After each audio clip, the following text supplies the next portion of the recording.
Hey everyone, welcome into the 1620 The Zone halftime program. I mean, we call it the spectacular, but nothing spectacular about the first half. He's Ravi Lulla. I'm Josh Peterson. Thank you so much for joining us on this Saturday afternoon. Nebraska trailing 21-9 as the first half now officially comes to an end.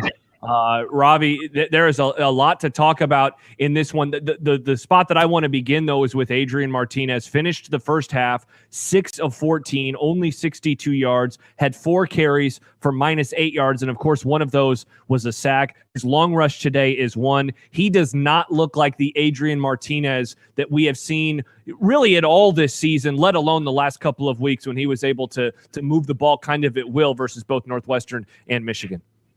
Yeah, I mean, it seems pretty clear that Minnesota's keyed on him in the running game and just decided not to let Adrian beat him, which I totally understand that part of it. And I think, they had some success with a couple of the options there. You'd maybe like to see that a little bit more so the defender has to make a decision later in the play rather than being able to make one at the point of attack the way you do on a zone read.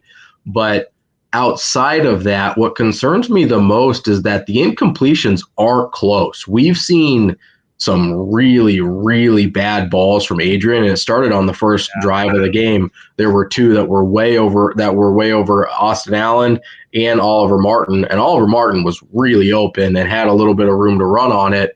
And we've seen him overthrowing guys. He doesn't look comfortable at all. I don't know if there's some injury we haven't been told about, but he looks way worse than he has at any point this year. And honestly, as bad as he has at any point over the last 4 years, he looks really bad today. Yeah, this is one of the worst, first halves of football we have really seen. I don't have the Rolodex going right now. I'd have to look at some things. But, I mean, this is like Northwestern a couple of years ago type stuff. Well, especially without the turnovers. I mean, considering he hasn't turned the ball over, because a lot of his other performances are marred by turnover, right? It's, hey, he's playing pretty good, but he's fumbled 3 times. Hey, he's playing pretty good, but he's thrown 2 picks. He hasn't turned the ball over, and he looks awful. That's a really bad sign. Yeah, he really does. And, one of the things that we did on Saturday night last week after the loss to Michigan, we talked a lot about the offense. I want to talk about the defense because John just tweeted out some numbers of Nebraska's last 13 drives of consequence is what he is describing these as for Nebraska. So we're talking essentially no kneel downs like the one that we just saw or the Michigan kneel down last week. So Michigan last week on their last 9 drives of the game, field goal after 18 yards, field goal after 87 yards, 76 yards and a touchdown, 9 yards and a punt. And that was a 3 and out. There's 2 3-and-outs last week. Otherwise, another 91-yard drive touchdown, 75-yard drive touchdown, 69, nice, yard drive field goal, 3-yard drive field goal. And then today, 61, 79, 75. Those are the touchdown drives, and then 43 yards and the missed field goal. I mean, that is 680 yards over 104 plays and 54 points. That is the last 13 drives for the defense. And that, man, that was the thing, man, that I remember wondering about early in the season. If things started going sideways a little bit and they kept having these poor performances or just really heartbreaking losses, at what point does it just become too difficult for the defense? And I wonder if, oddly enough, today versus this offense, of all offenses, perhaps was the breaking point for them. Well, and you make a really good point there because especially as the unit that's kind of been carrying the water in terms of the defense, at a certain point, I don't know if it's physically or mentally, but if those efforts aren't being rewarded with wins, there tends to be a break of some kind, right? And it seems that we've seen that against, as you mentioned, not a particularly potent offense with Minnesota today. And frankly, I don't think that potent of an offense with Michigan in terms of the Big Ten teams they played. I get Wisconsin's a really good defense, but Rutgers really held them in check. And this Nebraska defense up until last week had been way better than Rutgers. And so their inability to honestly stop 2 kind of middling offenses in my mind in terms of Big Ten play has been really concerning. And today, the tackling is brutal. I don't know what's happening there. The secondary is brutal. They're not covering anyone. It seems like Minnesota could make 6 to 7 yard receptions literally every play without any resistance whatsoever. And what's weird to me is both Cade McNamara and Tanner Morgan are not what you would call like super proficient passers, and both of them so far have torn Nebraska up. That's super concerning because that's the side of the ball that you had a little bit of faith in, right? Yeah, absolutely. Robbie, Tanner Morgan, the most passes he has thrown in a game this year were 25 in the opener versus Ohio State. He went 14 of 25 that day, had a touchdown, took a couple of sacks, no interceptions. Today, he is 14 of 15 for 171 yards, 2 touchdowns, no interceptions, 11.4 yards per attempt. He essentially has as many throws in the first half, 15, as he has in almost every game they have played. 18 a couple weeks ago versus Purdue, 13 versus Bowling Green, 17 and 17 versus Colorado and Miami of Ohio. And I mentioned the 25 he had versus Ohio State. He is doing something today that he has literally not done it all this season. And he is picking apart this defense. And I'm with you. What you said about the tackling, and it's like that with every pass. Every pass, he's finding these guys, and they catch the ball, and they have seemingly 4 or 5 more yards to go. And so they're picking up just huge chunks of yardage and are getting a whole lot of easy first downs right now. Well, and the same thing we saw last week with McNamara. McNamara had been in the low 20s tops all year long, and he throws 38 last week with great success. And what I can't figure out about what's going on, yes, Jordan, I am wearing an Omaha Beef hat. What I can't figure out about the secondary is they're giving them a 6, 7, 8 yard cushion, but then they're also getting beat deep. I mean, if you're giving him the cushion, isn't it so that you don't get beat deep? Isn't that the point of a cushion? Yeah, and I mean, how about the fact that the final touchdown of the half also has a pass interference? So not only does a guy make a great catch over you in Altman Bell, but you also have a pass interference at the same time. And it's like, geez, you can't even stop him there. Some comments, Robbie, that I had saved throughout the first half of this one. Eric tweeted in about a half hour ago, the way in which Minnesota can make Nebraska look like it has zero interest in playing the same game is just astounding. Husker players look like they would rather be anywhere else, just like the last 2 years. It's really incredible. And at this point, it's not a coincidence, right? This isn't it can't, it's 3 years in a row. This can't be one of those, it's coming, they're coming off a bad week or coming off of whatever, coming off of this, coming off of that. It's 3 years in a row. Minnesota makes Nebraska not want to play football. That's the full stop. Like that's what it is at this point. What does Damon say? Once can be a coincidence, 2 times a trend, 3 times is like, this is what the F we're doing. Like, this is what it is. Once is a happening, twice is a coincidence, 3 times is a trend. And yeah, they I might have ad-libbed a little there on what the F is happening. But no, man, you're right. This is trended in this direction. And man, how about this one from Posty? PJ Fleck knows Frost team better than Frost does, hands down. I said it on the show as this week went on that I just had a really weird feeling about this game. And I think the more I thought about it, the more I, kind of really put that together. Well, look at what Minnesota has done versus this team. I also brought up the fact that Nebraska has usually, and look, I know what their record is over the last 3.5 years. Don't at me. But usually they have the 2 true stinker, what the hell type games. And I think there's a difference between going 4-8 and just having those, what in the world? How did they lose to blank? And talking it out with some people. They only had that so far this year versus Illinois. All the other losses, you could kind of talk them out of it because, I mean, look, they're all 3 top 10 teams right now, though Michigan State is trailing at the half 9-7 versus Indiana. That said, though, they'd only had 1 true stinker, and that was the game versus Illinois. And so far, I mean, that was a stinker of a first half. Nebraska, is really blessed that they were able to get that drive to make it 14-9 after the missed extra point, because outside of that, it was a domination for Minnesota. They're really blessed that PJ Fleck inexplicably decided to throw a double reverse flea flicker when they were just ramming it down Nebraska's throat. I mean, in a way that was demoralizing. And then all of a sudden they're like, wait a second, what if we do something incredibly stupid? It felt like a Nebraska play call. I'm not trying to be a troll or anything like that, but it felt like something Nebraska does when they're having success.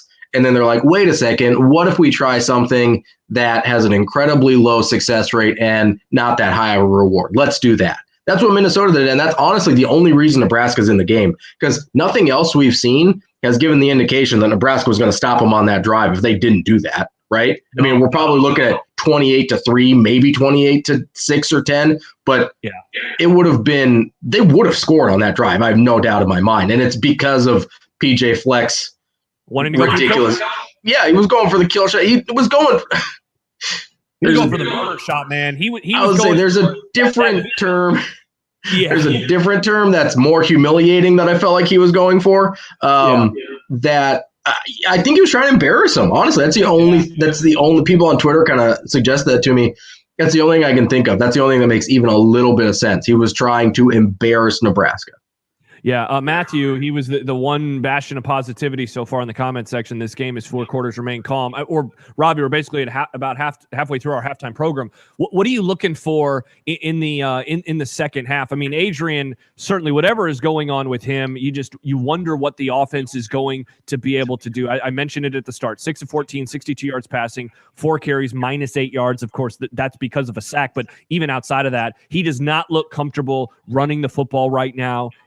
At all. The one, real big chunk play was that Xavier Betts, little kind of. Hey, go figure. What? Xavier Betts with a positive play? So what are you looking for from the offense? Like, I mean, the defense needs to stop Minnesota. Like, they need to put together a couple of unsustained drives, if you will, for the Gophers offense. But what do you think? Is that me? That's me. My bad. I have the stats open on ESPN.com. But what are you looking for from Nebraska's offense in the second? I mean, you hit it there with Betts. I've been so annoying about this, and I'm going to continue to be so annoying about this. You have to put your best playmakers on the field. And listen, this isn't a thing against Ramir Johnson. I like Ramir Johnson, so I don't have an issue. Now mine did it. That's weird. Now everyone's stuff is going on. I don't have an issue with Ramir Johnson playing. I think he's good and he should get carries. But listen, in back-to-back plays, or it might have been 2 plays within the course of 3, you have this huge chunk play to Xavier Betts, his only touch of the first half, by the way. And then you have, I think, an 8 or 10-yard run by Yant back-to-back, and then they're gone. Just disappear again. 2 carries for 14 yards, but one of them went for 13. So that's 40 yards on those 2 plays. And those 2 guys have gone missing since then. They have 3 touches between them, and 2 of them went for 40 yards combined. And that's all we saw them in the first half. Listen, I understand that you want to reward guys for practicing well, but Nebraska's drop off of talent from Xavier Betts to anyone else is too big to reward people like Brody Belt or Levi Falk or whoever else. Like, yes, there's packages where Levi Falk makes a little bit of sense because he's huge, he's a big target, whatever. But, oh, by the way, you already have that guy in Austin Allen. You really want 2 giants roaming down the middle of the field? You're not like 2008 New England with doing the double tight end stuff. Like, they don't run that way in terms of their offense. And even if they did, Adrian Martinez probably couldn't hit him today anyway. You have to put playmakers on the field. And that's the only hope, is if they start doing that in the second half. Yeah, and how about the disappearance, Robbie, the continued disappearance against Power 5 teams for Samori Toure? 1 catch, 1 yard. That's all he had in the first half. I had it in the keys to the game yesterday with John. So, he had that 70-yard catch to open up the game versus Northwestern. Outside of that, you look at the other games that he has had versus Power 5 competition. So, of course, we're talking about all the Big Ten games in Oklahoma. Outside of the 70-yard catch, 15 catches for 181 yards. So let's bump that up a 1-1. Now 16 catches for 182 yards versus P5 competition. Meanwhile, versus Buffalo and Fordham, he caught 10 for 269. I don't know what it is, whether it's him not being able to get separation. I mean, certainly Adrian's play has been, what it is today, but that guy kind of going on the milk carton. I know we spent a lot of time this year talking about, as we just did, Xavier Betts. We've talked about Omar Manning. Why are these guys, not being involved more? But Toure's disappearance in these kind of games is really disappointing. It really is. Well, I think there's a couple things going on here. Number one is it's a trickle-down effect, right? So the offensive line is worse against those teams, which it makes Adrian worse against those teams, which makes Toure worse against those teams, right? Plus, we have the disappearance of Manning and Betts. They're just on the milk carton, so it's really easy. And then Manning was hurt for a while, too. It's really easy to just be like, well, I saw a screenshot somebody sent me of Brody Belt on the opening play of the game. There's no one guarding him. Dude, he was like 20 yards back, the defensive back line? At least. And so, when that's on the other side of the field, it's going to be really hard to get separation because no one is worried about Brody Belt when he's on the field. It's the gravity thing that you talk about in basketball, right? Just the threat of Xavier Betts' existence makes you a better offense. And that is not the case with guys like Brody Belt or Levi Falk even. So while Levi Falk, I do think has a place on this team, it's certainly not on the field before Xavier Betts. And so I think that's a big factor. What we're seeing with Toure also is just if he's the only guy you have to worry about, it's a lot harder for him to get touches. But it's between that, the wide receiver personnel decisions, and I think the trickle down of the offensive line issues, Adrian's issues, result in being significantly less productive, right? The low-hanging fruit is to say, well, he's an FCS guy. He's only doing better against bad competition. I don't think that's the case. I think it's some of the other things. Yeah, a couple more things, Ravi. Jack Mitchell just tweeted Nebraska was down a point more last week, but this feels so much worse. And yeah, it's hard to argue with that for all the obvious reasons that we don't need to get into. But if you want the positive boys, many people call us this, Ravi. If you want a bit of positivity, Severe just tweeted out, Nebraska has outscored its opponents in the third quarter this season, 8.7 points to 5.3. And over the last 3 games, so of course, last week versus Michigan, Northwestern before that, and Michigan State before that, 13-2. So they have had a really, really good third quarter. Now, the biggest problem, of course, is going to be that they're not going to get the ball first. John and I talked yesterday on the Grum, Ravi. If Nebraska wins the toss, take the ball first. They ended up. I honestly missed who won the toss. I was finishing up making my lunch or breakfast, whatever you want to call it. And I missed who won the toss, but Nebraska got the ball first. They go 3 and out. We know what happened next with Minnesota. So Minnesota is going to get the ball first. And if they are able to put together one of those long grinding drives, I mean, really, man, Nebraska suddenly finds themselves in the same position they were at the beginning of the third quarter versus Illinois back in week 0, where they were down like a similar score. And Illinois, they went for the kill shot. They went deep. They were able to go up by 21 points. Nebraska, of course, ended up falling by 7. So, Nebraska's had good third quarters, but they're going to have to get a stop early, and I don't know if they can right now. Well, the thing that concerns me about them maybe not about them not being able to replicate those third quarter results is, like you said, they're not going to get the ball first. And if they don't get the ball first, they might have one possession, maybe 2 in the third quarter. Because if Minnesota continues to control the clock the way they have, I think the time of possession was 20 to 22 to 7 or something like that, and change. It was bad. I don't think Nebraska had 10 minutes of possession. 21-15 to 8:45. Yeah, just barely, 21 to 9 basically. So if that continues, Nebraska's not going to have the ball enough in the third quarter to make that kind of dent in it the way we've seen in the past. I do want to talk. I think Josh on here real quick said, he asked me why I think Betts isn't playing more. And I just want to say, I think the coaching staff has a really hard time with skill position personnel decisions. I've thought that all along. It's been very weird. I think they value certain things in the skill positions in terms of practice habits and things that are not translating to big time college football, whether it's, the downfield blocking or whatever. Like I said, when the drop off is from Xavier Betts to Brody Belt, you have to grade on a curve in terms of practice habits. Like if the guy is not actively dogging it, and I have no reason, I haven't been told anything. Some people assume that he's a bad practicer or whatever. I don't know that. Yeah. What I have been told is maybe he doesn't have all the plays down exactly. Well, it's pretty simple. If your best players only know 12 plays, run those 12 plays. That's it. Like that's the offense now, is whatever your playmakers know, that needs to be the offense. And Scott Frost doesn't seem willing to pare down his precious genius offensive system to get the best players on the field. That's what it seems like to me, just to answer the question. Yeah, and then there was that other comment that I put on the screen for just a moment. Any commentary that does not lead with the defense's horrific performance is a waste of time. Well, I apologize, Josh, because I guess technically we did lead with Adrian before then spending many a minutes talking about the defense. The defense, I mean, really disappointing. And I obviously know, we haven't mentioned on the halftime show, but they talked about it a good amount during the broadcast. Eric Chinander, of course, is going through a lot right now. Sure, yeah, 100%. And so, I was, you just wonder where a guy is at mentally. It's tough. It's really, really tough. And so not a whole lot has gone right for the defense today. But, there are certainly more things going on with Chinander right now than just, today's performance.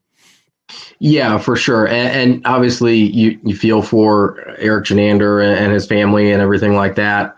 It's one of those things where, not that it's ever easy to lose someone like that, but especially in a car crash where it's seemingly random and out of nowhere, like you have basically no mental time to prepare for that. I don't know how much that's a factor in what we're seeing today. It seems more like it's a Minnesota thing. It seems more like we talked about earlier, Minnesota makes it seem like Nebraska doesn't want to play football. And that's been the case 3 years in a row. I don't know that I can draw a correlation between that and the issues in terms of what Eric Shenander and thus the entire defense is going through. But the defensive performance has been by far the most disappointing part for me, but I don't think Adrian's that far behind it. Yeah, indeed. All right. The broadcast looks like they just came back online. So second half is ahead. Please join John Bishop, Gary Sharp. They will be on Big Red Overreaction on the Zone on 1019 The Cake, 1620thezone.com, 1620 The Zone app, all that good stuff. Immediately after this one, they will take your calls, emails, tweets, and a whole lot more. Of course, tomorrow, Husker Hangover with Matt Verzal, and then we will have the full bank of shows on Monday, 6A to 6P, and we will have you covered all week long. Scott Frost says, thanks, guys. Jesse says, nice show, thank you. And Jordan says, RIP John and Gary. Thanks, everybody, for joining us. Enjoy the second half. Ravi, I appreciate it, man. We'll talk to you offline. Positive boys for life. Positive boys. Later, everybody.